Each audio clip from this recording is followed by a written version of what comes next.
Wes Anderson is one of my favorite directors. I enjoy almost all of his films. So, that being said, that made this list quite hard to make. But this is my ranking of every single Wes Anderson film. In last place is Isle of Dogs, which is the only one of his films that I don't like. This is because the characters feel very hollow and give us nothing to relate to. The plot is also very bare bones and feels quite repetitive at some points.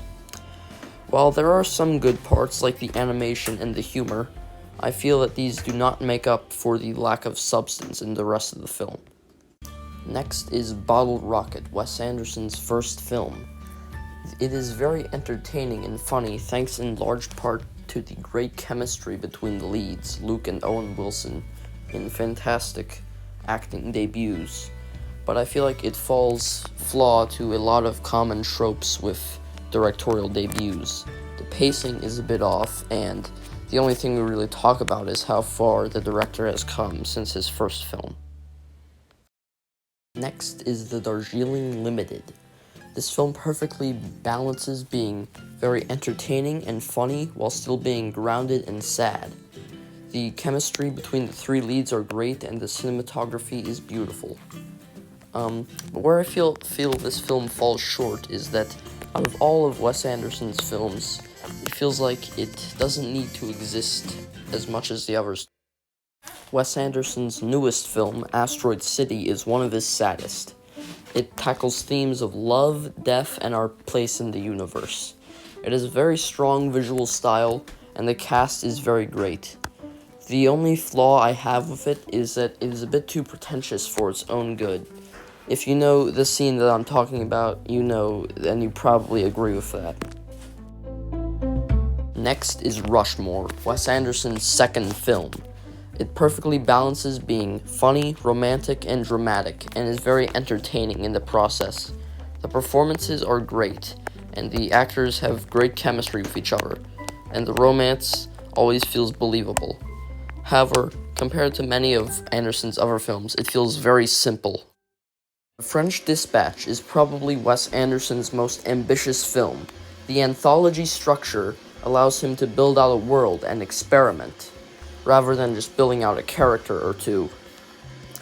The ensemble cast is very entertaining, and the various sections can be interpreted in various different ways.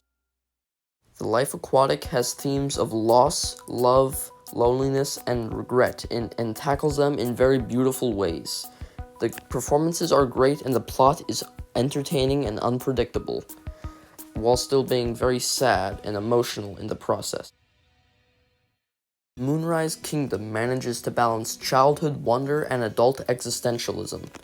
The two child leads are fantastic and have excellent chemistry together. The first act of the film may be a little slow, but in the second and third acts, things start to really pick up. The Royal Tenenbaums is Wes Anderson's saddest film. The characters are layered and complex, while still feeling relatable.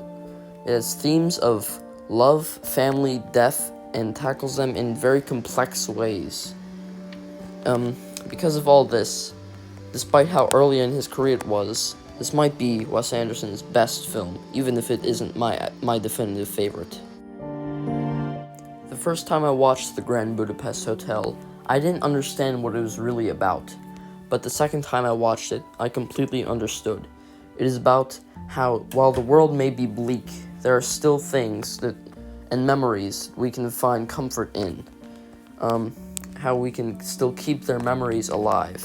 It says all this while still being incredibly entertaining, funny, and emotional.